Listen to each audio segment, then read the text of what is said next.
আমরা দেখাই যা ঘটছে, আর ব্যাখ্যা করি কেন ঘটছে। সংবাদে বাস্তবতা, বিশ্লেষণে গভীরতা।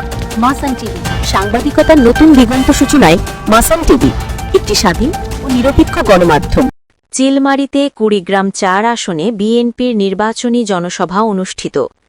মাসান টিভির চিলমারী কুড়িগ্রাম প্রতিনিধি আনোয়ারুল ইসলাম জুয়েলের পাঠানো তথ্যচিত্রে বিস্তারিত। বাংলাদেশ জাতীয়তাবাদী দল বিএনপি চিলমারী উপজেলা শাখার আয়োজনে কুড়িগ্রাম ৪ আসনে ত্রয়োদশ জাতীয় সংসদ নির্বাচন উপলক্ষে একটি নির্বাচনী জনসভা অনুষ্ঠিত হয়েছে। শনিবার বিকেলে চিলমারী থানাহাট সরকারি উচ্চ বিদ্যালয় মাঠে আয়োজিত এই জনসভায় বিএনপির মনোনীত প্রার্থী আজিজুর রহমান সহ চিলমারী, রৌমারী ও রাজীবপুর উপজেলার নেতাকর্মী ও সমর্থকেরা অংশ নেন। আয়োজক সূত্র জানায়, জনসভাকে কেন্দ্র করে উপজেলার বিভিন্ন এলাকা থেকে নেতাকর্মী ও সাধারণ ভোটাররা সভাস্থলে উপস্থিত হন।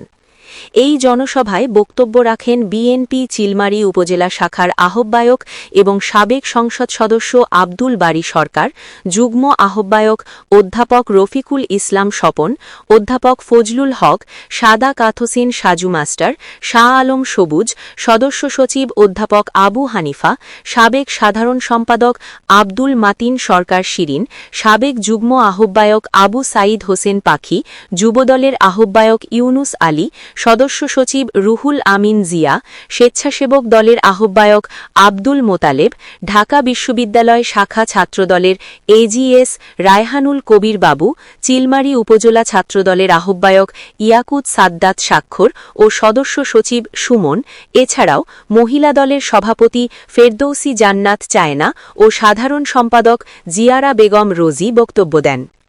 ধানের শীষ প্রতীকের প্রার্থী আজিজুর রহমান তার বক্তব্যে নির্বাচিত হলে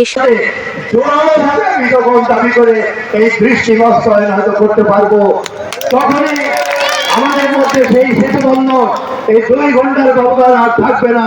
10 থেকে 15 মিনিটের মধ্যে আমরা এপার ওপার যাতায়াত করতে পারবো। সেগুলো পাকা করতে হবে, সেগুলোকে প্রত্যেকটা গ্রামগঞ্জে পৌঁছার জন্য উপযোগী করে রাস্তা নির্মাণ করতে হবে। আমি আপনাদের সামনে নিশ্চিত বলতে পারি, আমার আব্বাল মনসুর আহমদ সাহেব সেই পাকিস্তান আমলে তিনি চিলমারী থেকে কুড়িগ্রাম পর্যন্ত রেল লাইন প্রতিষ্ঠা করে গেছেন। তিনি চ্যালেঞ্জ করে এই রেল লাইনটা করেছিলেন। আবার রৌমারী রাজীবপুরবাসীদের জন্য বাগবাজার থেকে জামালগঞ্জ বা জামালপুর পর্যন্ত আজকে যে পাকা রাস্তা কৃষি রাস্তা হিসাবে নামকরণ রয়েছে, সেই পাকা রাস্তাকে রাস্তায় রূপান্তরিত করবার জন্য আমার আব্বাল মনসুর আহমদ সাহেব পদক্ষেপ গ্রহণ করে সেটাকে রাস্তায় রূপান্তরিত হয়েছে। রৌমারী রাজীবপুরবাসী তার সুফল ভোগ করছে। আর এখানে আপনারা চিলমারী উলিপুরবাসী এই রেল লাইনের সুবিধা ভোগ করছে। স্বাস্থ্যসেবা, কর্মসংস্থান, শিক্ষা, নারী উন্নয়ন ও দারিদ্র্য বিমোচনে কাজ করার কথা বলেন। পাশাপাশি চিলমারী, রৌমারী ও রাজীবপুর উপজেলার মধ্যে যোগাযোগ ব্যবস্থার উন্নয়নে ব্রহ্মপুত্র নদে একটি সেতু নির্মাণের উদ্যোগ নেওয়ার পরিকল্পনার কথাও উল্লেখ করেন। তিনি আসন্ন নির্বাচনে ধানের শীষ প্রতীকে ভোট দেওয়ার আহ্বান জানান। এই জনসভায় সভাপতিত্ব করেন সাবেক সংসদ সদস্য আব্দুল বারী সরকার। মাসান টিভি, চিলমারী, কুড়িগ্রাম। আমরা দেখাই যা ঘটছে, আর ব্যাখ্যা করি কেন ঘটছে। সংবাদে বাস্তবতা, বিশ্লেষণে গভীরতা। মাসান টিভি।